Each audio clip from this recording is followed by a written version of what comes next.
Vocês então beberão o cálice que estou bebendo e serão batizados com o batismo que estou sendo batizado. Mas ao assentar-se à minha direita ou à minha esquerda, não cabe a mim conceder isto. Esses lugares pertencem àqueles para quem foram preparados. Quando os outros 10 ouviram essas coisas, ficaram indignados com Tiago e João. O que a gente tem aqui? 2 espertos querem a primazia. 2 malandrões.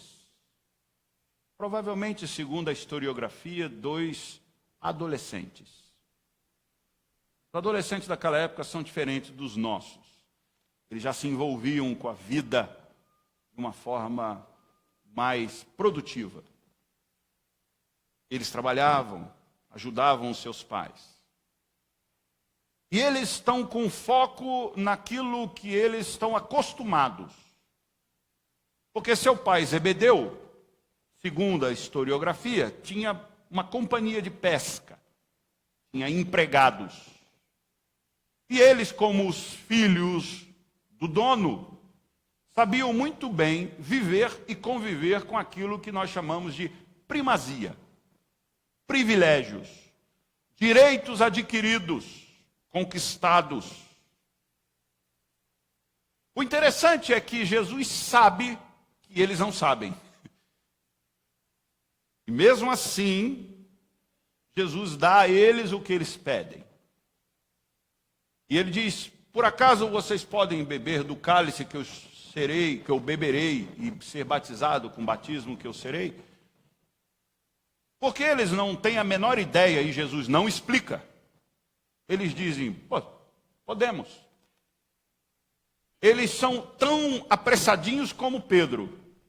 Eles são tão humanos quanto eu e você. Eles dizem, eles estão tão afim de estarem na frente, eles estão tão dispostos e desejosos de largarem na frente de todos os outros, que eles não param para pensar o que eles estão pedindo. Porque se Jesus diz: podem beber do cálice que eu irei beber, que eu estou bebendo, é que no Antigo Testamento esse cálice do qual Jesus está falando tem a ver com sofrimento e ira. Por acaso vocês podem beber do cálice do sofrimento e da ira de Deus que virá sobre mim? Por isso que ele na cruz diz: Eli, Eli, sabactani, Deus meu, por que me desamparaste? Por acaso vocês podem beber disso?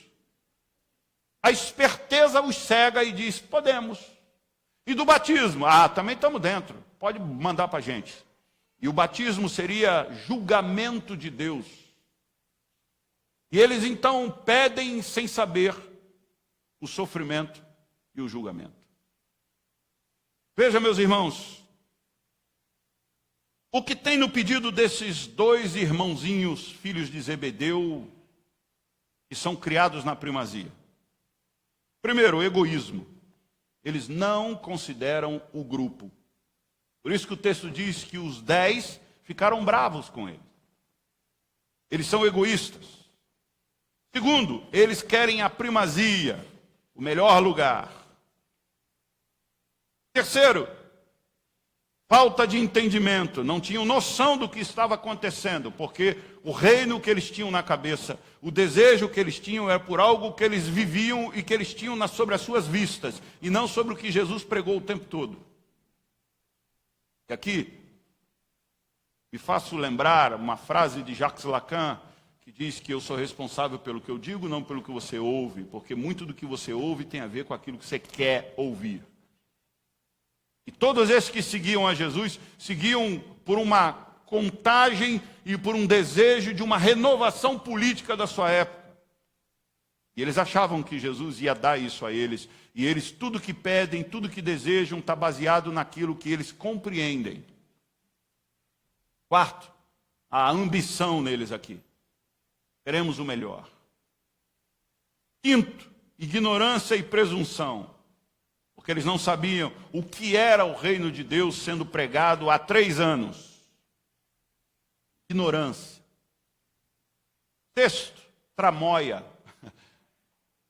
Eles querem uma tramóia, passar na frente. É um esquema para chegar ao poder. Eles não são brasileiros, mas eles sabem muito bem o jeitinho brasileiro. Bota nós aí. Eles não olham para os outros 10 que estão andando junto. Eles saem na frente e dizem: mestre, vem aqui. Queremos que o Senhor nos conceda o que nós vamos lhe pedir. Jesus, e o que vocês querem? Dá um esquema para nós. Deixa a gente estar na esquerda e na direita. O Senhor está no centro. E um aqui vai para a direita, outro vai para a esquerda. Põe a gente lá. E Jesus não coloca a ideia de que, e os outros? O que eu faço com os outros? Onde é que eu ponho os outros? Sétimo, eles são vaidosos. Porque eles estão desejando e eles acham que porque eles são filhos de Zebedeu, seu pai tem uma empresa, eles são criados de uma forma em primazia, eles podem fazer isso sobre a vida de todos os outros, eles são os melhores. Por isso, os melhores se assentam sobre a esquerda e a direita. E Jesus diz no texto que eles não estão preparados para isso, nenhum deles estão preparados para isso, porque a esquerda e a direita é para aqueles do qual são preparados para isso. Logo, Jesus está dizendo: vocês não são preparados para isso. Isso eu não posso dar, até porque meu pai quem dá. Mas quanto ao que eu falei para vocês, vocês podem ser batizados e beber do meu cálice? Vocês disseram: sim, podemos. Achando que com isso viria o espaço, viria a esquerda e a direita, Jesus os concede. E o que tem na resposta de Jesus? Só Deus pode dar posição. Ouça bem isso. Só Deus pode dar posição.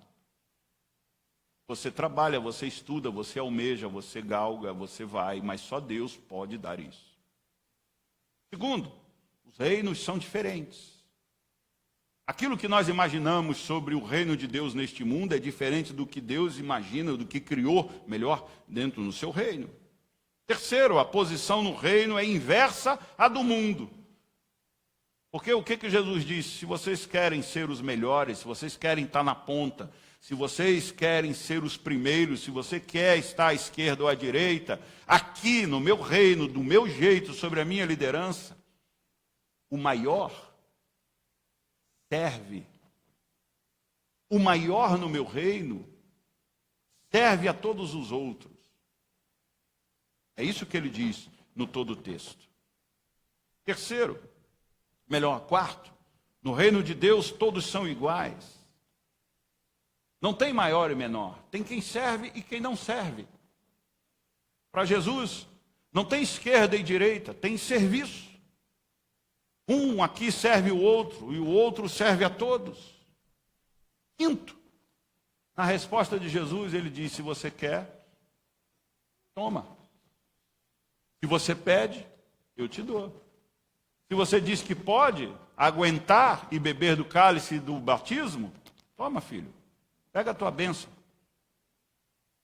E o que é surpreendente nisso tudo? O que nós aprendemos aqui? Primeiro, cristãos novatos pedem para serem santificados, mas não sabem que as dúvidas, as tentações e os testes severos da vida concorrem para a formação de santos. Nenhum santo na história do cristianismo se tornou santificado e santo deitado na rede. Nenhum. Todos tiveram suas provações, suas perseguições e os seus problemas. E muitos de nós pedimos a santificação, purificação, e não sabemos que a purificação e santificação vem por meio de testes poderosos sobre as nossas emoções.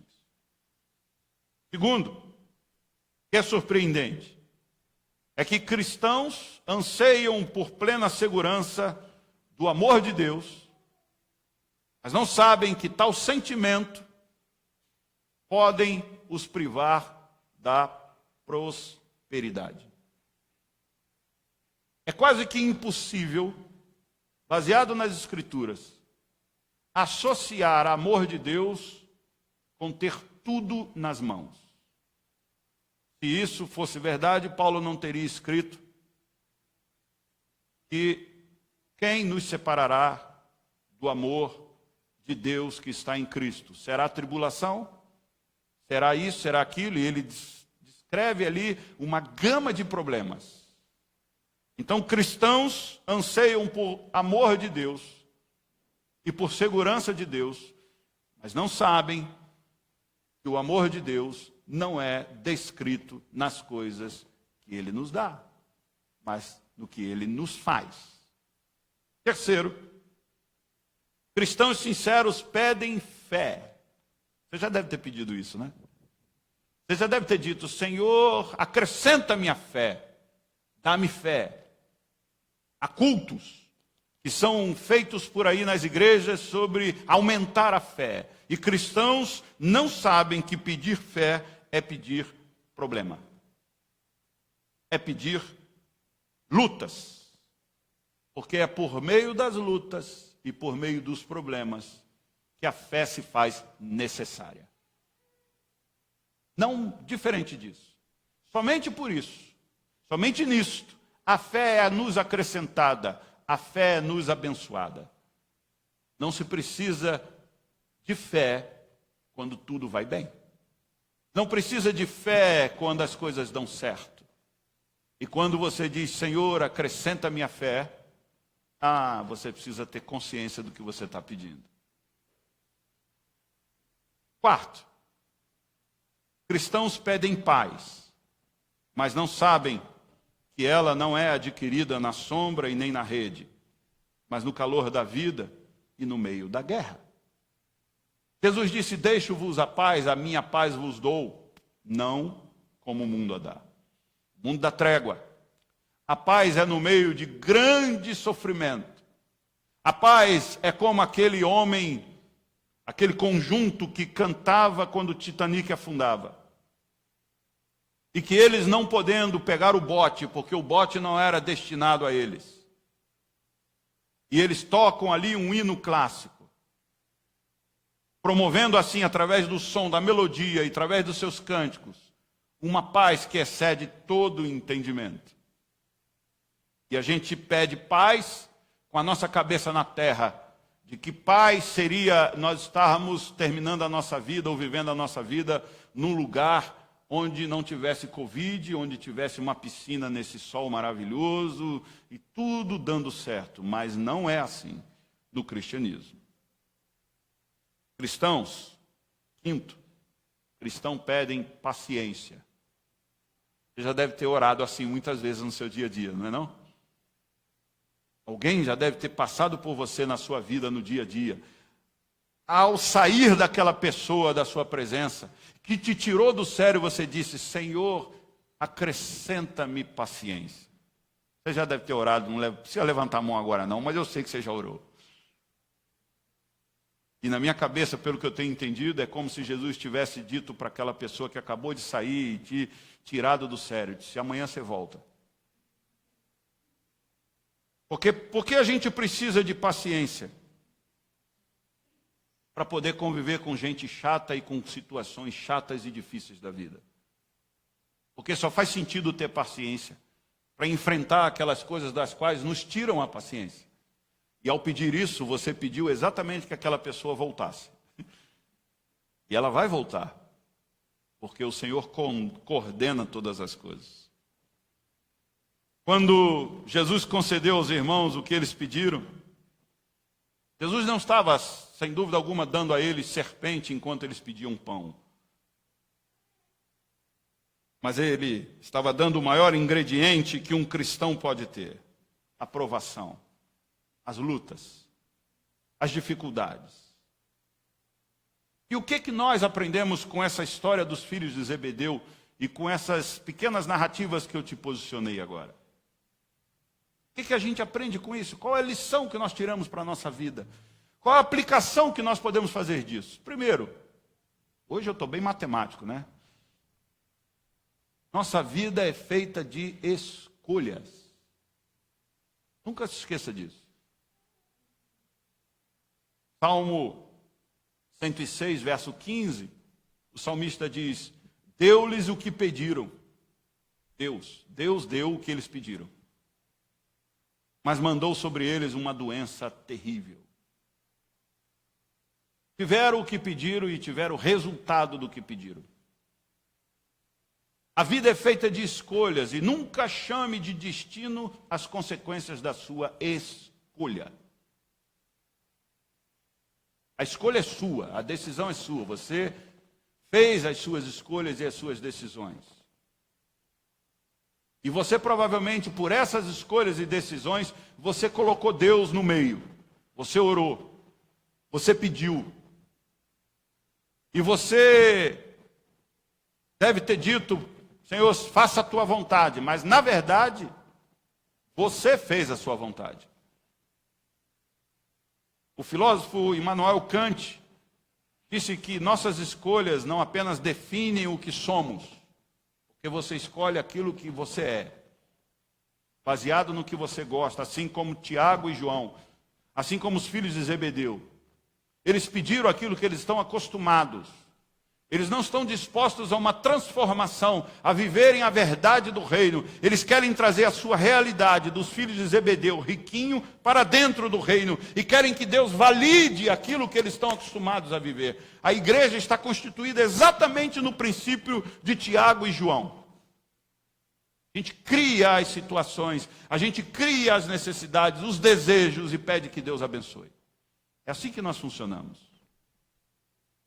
Kant diz que as nossas escolhas não apenas definem o que somos, mas o que os outros podem vir a ser, porque as nossas escolhas formam uma reação em cadeia. Olha que coisa interessante. Se eu não tivesse casado com Sandra, meus filhos não seriam esses. Se eu não tivesse decidido abrir mão da outra igreja que eu estava e vir pastorear aqui, você não estaria aqui. E por aí vai uma sucessão de acontecimentos, dos quais iniciaram-se na sua escolha. Do qual então você tem que parar para pensar nessa manhã, se de fato elas foram boas, ou se no meio dessas questões que podem estar sendo ruins, você tem a bênção de viver aquilo que você está vivendo. Há coisas que desejamos demasiadamente, colocamos nossa força e o nosso coração para alcançar, mas sequer medimos os resultados. Presta atenção nisso. A gente empreende vontades e desejos, mas não medimos os resultados. Como, por exemplo, se eu puder citar alguns, como eu como pastor, presbíteros como presbíteros e os diáconos como diáconos. Permitiram ser eleitos pela igreja. Permitir ir para o seminário, estudar e ser eleito pastor de uma igreja. Mas não querer pagar o preço do pastorado e os presbíteros não querer pagar o preço das reuniões, das noites, das lutas, dos problemas. Os diáconos dos trabalhos e do serviço querem só a eleição, querem só a primazia, querem só o reconhecimento, não os resultados e não as dificuldades e não as lutas. Somos assim. Na hora de pagar o preço, a gente corre. A gente quer ser visto, reconhecido. Mas a gente não quer o esforço, não quer o suor. Para tudo na vida, tem prós e contras. Para tudo na vida, tem as coisas boas e as coisas ruins. E às vezes, muitas vezes, deveras vezes, nós culpamos a Deus pelo sofrimento que estamos atravessando. Mas na verdade, o que estamos vivenciando nada mais é do que consequências das nossas escolhas. Veja Lamentações, capítulo 3, verso 39. De que se queixa o homem vivente? Diz Salomão. Queixa-se cada um de seus pecados. Do que a gente reclama? Das nossas escolhas. Dos nossos erros, dos nossos pecados. Que nós deliberadamente fizemos, decidimos e pedimos. Então, primeira coisa, nossa vida é feita de escolhas. Segunda coisa, nossas escolhas não podem ser em detrimento dos outros. Olha o que nós aprendemos aqui. os irmãos queriam passar à frente dos demais. E quando eu leio esse texto, eu me sinto absolutamente confortado e consolado, porque eu penso que as lutas que os pastores, a liderança da igreja enfrenta, Jesus enfrentou. E se Jesus, que era Jesus, Deus poderoso, Senhor, orou no monte para que esses discípulos fossem escolhidos, olha o texto, olha a Bíblia. Jesus subiu ao monte, tendo descido, chamou os 12. Reconhece isto? E dentre os 12 tinha esses dois, que causam um celeuma, um problema para Jesus naquele dia. Porque o texto diz que os outros 10 ficaram indignados com o pedido de Tiago e João. Imagina a treta. Muitas vezes eu tive que apaziguar a treta de liderança. Treta de membros da igreja. E quando eu leio esse texto, eu digo, Jesus, o senhor não está sozinho não, estou junto com o senhor. E muitas vezes esse é o trabalho mesmo do pastorado, esse é o trabalho. Porque tem pessoas que fazem pedidos e se posicionam de uma forma que está notório que quer passar à frente do outro. Tem si mesmado, que é problemático. Nossa felicidade não pode ser em cima da desgraça alheia. Esses dois vão para o topo, e os outros 10 vão para onde? Se o que eu peço é pulando ou pisando os meus irmãos, nós não seremos atendidos por Deus. Porque Deus é de todos e não só meu. Às vezes a gente faz pedidos sobre a esposa da gente, sobre o marido da gente, sem se dar conta que Deus também é Senhor dele, é Senhor seu, é Senhor de todos. E a gente tem a nítida noção que Deus vai me favorecer e vai desfavorecer o outro. Aquilo que eu já disse uma vez aqui, atletas de Cristo no Corinthians e atletas de Cristo no Palmeiras, a quem Deus vai atender? Místicos ensinam para a gente, vai atender quem ora mais. Os místicos nos ensinam, vai atender quem é mais santo. E há então aquele esforço que nós crescemos pensando que se a gente orar mais, se a gente for mais santo, Deus vai nos abençoar mais. E isso não tem nenhum amparo nas Escrituras. Porque quanto mais santo Paulo foi, mais problema ele teve. Está tudo na contramão. Provérbios 22:16 diz assim: tanto quem oprime o pobre para enriquecer-se, como quem faz cortesia ao rico, com certeza passarão necessidade. Ou seja, suas escolhas não podem ser em detrimento dos outros. Eu não posso escolher coisas das quais eu faço outras pessoas se lascarem e perderem. Terceiro, a esperteza não é uma vantagem diante de Deus. Jacó usou de esperteza para enganar o seu irmão. Foi abençoado pelo seu pai, mas foi amaldiçoado pelo seu irmão. Teve que viver fugindo. E quando ele não aguentava mais, por causa da treta que ele fez, da esperteza que foi plantada pela sua mãe, da briga familiar, achando que a sua esperteza desse a ele uma bênção de Deus, favorável sobre todos os outros. O vale de Jaboque. Então, cansado de fugir e com medo do seu irmão, que agora era muito mais rico e poderoso do que ele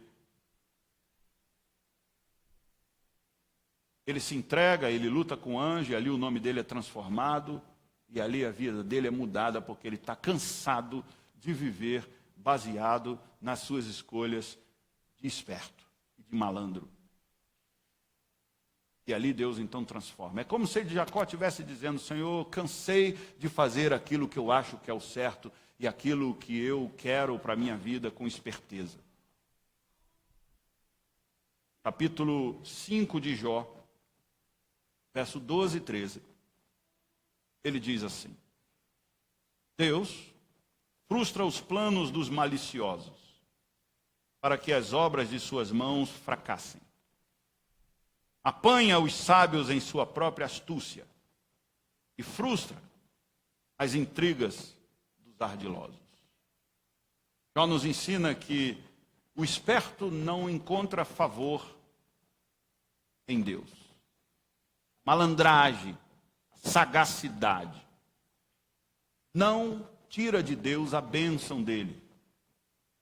E você não subirá na vida com esperteza e dando cano nos outros e sendo aquilo que o cristianismo e os cristãos se tornaram nos últimos tempos.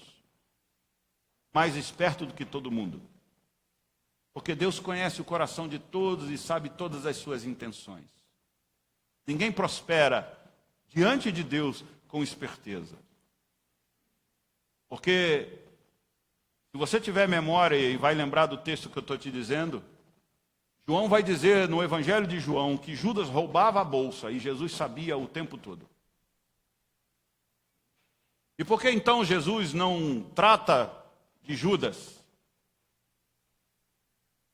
O foco não é esse, mas provavelmente porque algumas pessoas são intratáveis. E algumas pessoas, de fato, Deus dá corda para elas se enforcarem. Por quê? Porque são intratáveis. Judas é aquele que diz assim, que desperdício essa mulher teve aqui com esse vidro de perfume. A gente podia pegar esse vidro de perfume e dar aos pobres. Ó, que bonito ele. Fazia parte da diaconia da igreja, o social. E João diz, ele roubava o tempo todo a bolsa. E provavelmente esse perfume seria roubado também. Ele é um daqueles que Jesus diz assim, vai lá e entrega, o dinheiro não chega no seu destino. Corrupção é mais velha do que todos nós, do que a história. Porque a corrupção está no nosso coração. Porque a corrupção faz parte da cabeça, da mentalidade do espertinho, do malandro. E ele então vende por 30 moedas.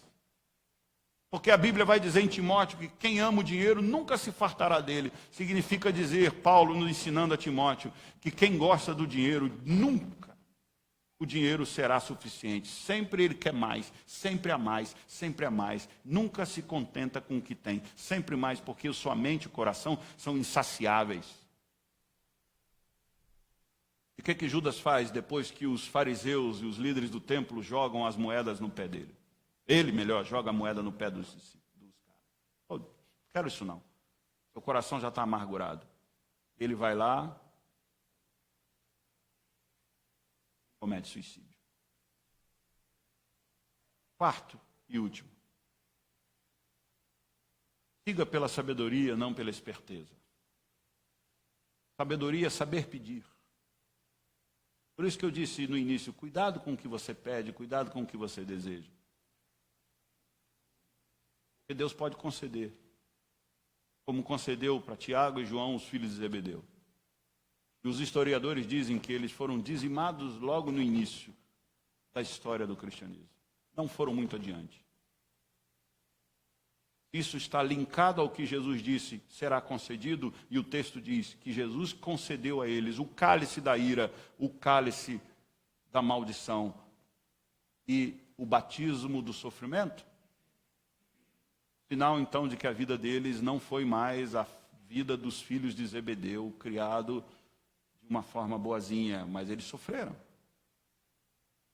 Tiago vai dizer, não este, o irmão de Jesus, na sua epístola, capítulo 1, verso 5, se algum de vocês tem falta de sabedoria, peça a Deus, que a todos dá livremente, de boa vontade, e lhe será concedida. Irmãos, a fé precisa de sabedoria para ser exercida. A fé precisa de entendimento sobre a vida e sobre tantas outras coisas da Escritura, para que a gente não saia por aí pedindo algo que Deus pode nos conceder, mas será para nós muito mais problema do que bênção. E esse episódio de hoje nos alerta para isso. Eu termino aqui, orando por vocês, pedindo para que todos nós, inclusive eu, tenhamos sabedoria no pedir e no desejar. Porque vai que o anjo está por perto e ouve. É uma brincadeira que a gente tinha lá. Vai que o anjo passa. Na hora que você está orando, pedindo, e o anjo diz, tá bom, eu vou te dar. E aí, não reclama depois. Porque Deus foi bondoso em te dar. Agora, seja responsável em assumir É assim que Deus espera dos cristãos. Oremos.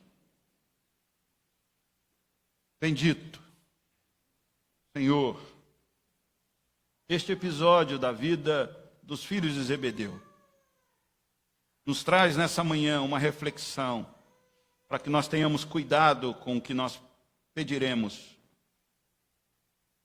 ou desejamos. Senhor, não só ministre ao nosso coração, mas abra os nossos olhos para entender toda a Escritura, toda a sabedoria da Tua palavra, tudo aquilo que nós temos, para que os nossos desejos e vontades não sejam colocados diante das nossas orações como se fossem as Tuas revelações. Nosso coração é enganoso. Nós não enxergamos um palmo à frente do nariz. Somos completamente entorpecidos pelo mundo, pelos desejos do mundo, pelos nossos desejos, pelas nossas vontades infantis. Pedimos coisas sem sabermos o que nós estamos pedindo. Desejamos coisas sem avaliar as suas consequências. Porque de uma forma ou de outra, Senhor, talvez tenhamos aprendido que o Senhor é a nossa babá, que o Senhor é o nosso segurança, que vem desfazendo, só vem resolvendo todas as bobagens que a gente faz. E muitas vezes o Senhor faz isso.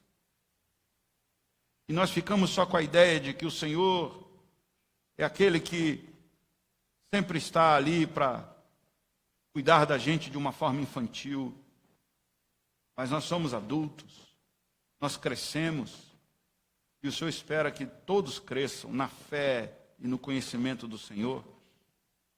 Deixem de ser infantis, que ainda precisam dos seus pais, até para comer. Oh Deus, cuida do nosso coração. Nos ajude, Senhor, com o que nós pedimos e com o que nós desejamos. É a minha oração nessa manhã, no nome de Cristo Jesus. Amém.